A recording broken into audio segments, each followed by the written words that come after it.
protected by guns. Ku ntandikwa ya wiiki ewedde Dr. Stella Nyanzi omu ku bakola okunoonyereza mu Yunivasite y'e Makerere yavaayo n'alaga obutali bumativu ku ky'okuggalawo ofiisi ye nga bamulanga obutakola mirimu. Ono yanenya akulira ettendekero erikola n'okusomesa okunoonyereza erya Makerere Institute of Social Research Professor Mahmood Mamdan era bw'atyo ne yeeyambula nga yeekalakaasa.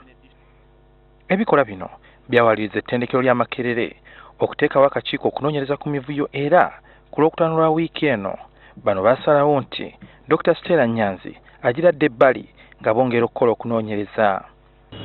Olunaku lwa leero munnamateeka wa Dr. Stella Nyanzi Isaac Ssemakadde avuddeyo n'ategeeza nga bo bwe batakimanyiiko nti omuntu waabwe yawummuzibwa.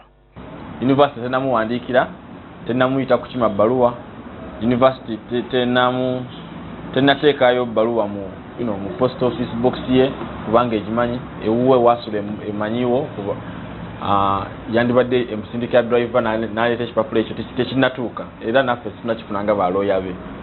So tubirabanga swakaba bano era baagala Professor Mahmood Mamdan naye agiraddako ebbali ng'okunoonyereza bwe kugenda mu maaso kubanga Nyanzi yali akolera wansi we. Alina okudda ebbali bamulondoole balondere ofiisi ye bamulondoole bakalisoliso bayingire mu kitongole ekyo balabe ebizibu ki ebiriyo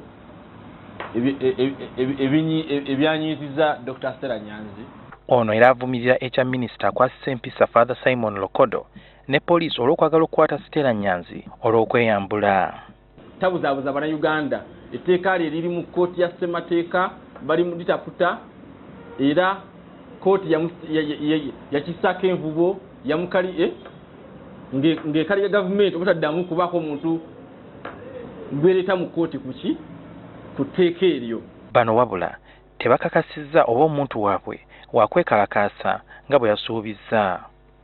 Dr. Stella Nyanzi asobola okweyogerera obulungi era bw'aba agakubako kyayagala okugamba eggwanga emikutu agimanyi gy'alina okuyitamu n'atubuulira kyagenda okukola. Ng'ayitira ku mikutu gya intaneti omuli Facebook ne Twitter, omuntu ateeberezebwa okubeera Stella Nyanzi yavuddeyo n'akakasa nga bw'agenda okwekalakaasa nga yeeyambula mu kibangirizi ki Freedom Square e Makerere singa Professor Mamdan talagirwa kudda bbali ng'okunoonyereza bwe kugenda mu maaso. Swahel Mugabi, NTV, ku ssaawa emu.